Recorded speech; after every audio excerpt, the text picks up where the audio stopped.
I write everything down, every single thing. Today morning, I woke up and I had a beautiful dream.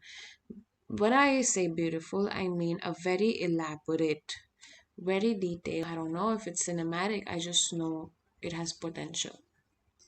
So as soon as I woke up, I was like, I have to write this down.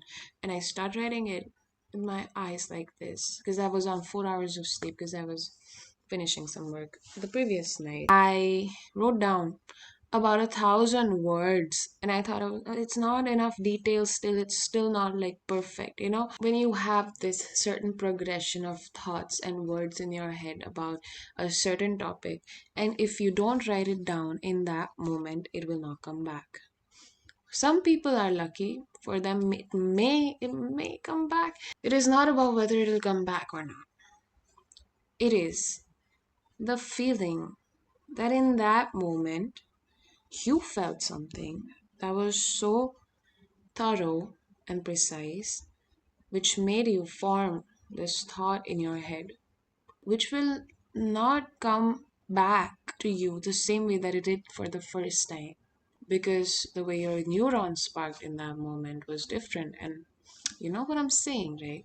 So I write it down. And to my surprise, I write a very nice thing down. Actually, let me tell you something about the dream. Why don't I read out a little excerpt from my dream on 13th of May? Oh, I open notes and it is the note that is open because I was reading it throughout the day several times to kind of see if I was missing any details that I might recall later. The whole dream takes place in four different settings. However, the last one is very nice.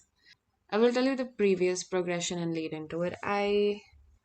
This is the third setting, and in the third setting, I find myself in Udaipur City Palace in the center, where, if you've been there, there's a restaurant right outside the palace, but in the premises of the palace, not on the street outside, where they parked the elephants back in the day.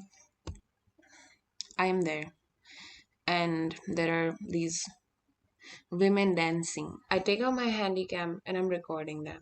And suddenly, with the blinking of the light on the device, I am sucked into this another world where suddenly I find myself in a dull, long office floor with sad, dusty cabins lighted with irregularly distant ceiling tube lights under some broken frosted glass.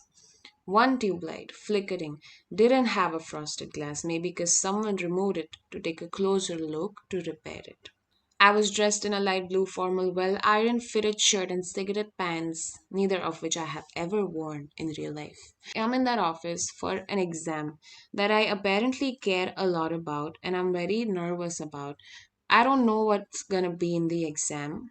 I just know that they will call me and I will have to go and answer some questions. Turns out that the flickering light was purposely made to flicker. So there were a lot of people in that exam held on in an office floor before me. I was the last person to have the exam taken off. And I am waiting. I see this girl. She's far away. I see her stand up from a desk and I'm like, I think she's calling me. It's my turn. So I go. I'm standing outside this cabin. Inside a cabin is another girl who is my examiner. She's gonna ask me the question. I walk inside. She's really sexy. She's dressed very nice. I have a whole paragraph just to describe her hair, like how she dressed, not in a creepy way, just to really get into the detail of the mood, of the lighting, of the textures, of the smell, of the sounds, of the flickering of the light, of the frosted glass, whatever, right? I walk in, there's silence. She asks me one question. What is the light phenomenon? It turns out everyone before me had a different question, and the questions were in places where they could see a real example and take upon things from. My exam in that cabin was right under that flickering light. Everyone was asked a different question, and everyone who was there before me, as I was the last one, had noticed something weird on the office floor that their question was connected to. I start explaining the light phenomenon. Here goes. It's not that long, and I'm gonna end the video after this. When a light flickers, it creates fragments of light. fragments. Instantaneously means that there exist moments of complete darkness in between. Though the light is fast, it has the fastest speed in the universe. Our eyes, still being humans, don't register the little moments of utter darkness that exist in between. The darkness doesn't settle in, hence convincing us that it really doesn't bother us or even exist to begin with. However, in reality, the moments of darkness are as strong as the moments of light. It's quite poetic and very determinant in nature. Humans, being humans, have moments of darkness every day as much as they have the light, yet hardly acknowledge them as often as they occur. It is not just that the light flickers, it is important to know that the darkness flickers too. There exists not just the lack of light that creates the darkness, but darkness that too has its own umbra that resembles an abyss, which is as strong as the power of light. It's like the light and the dark play a tandem performance, and while a person is fixated on its little duet, they miss working on what needs to be fixed.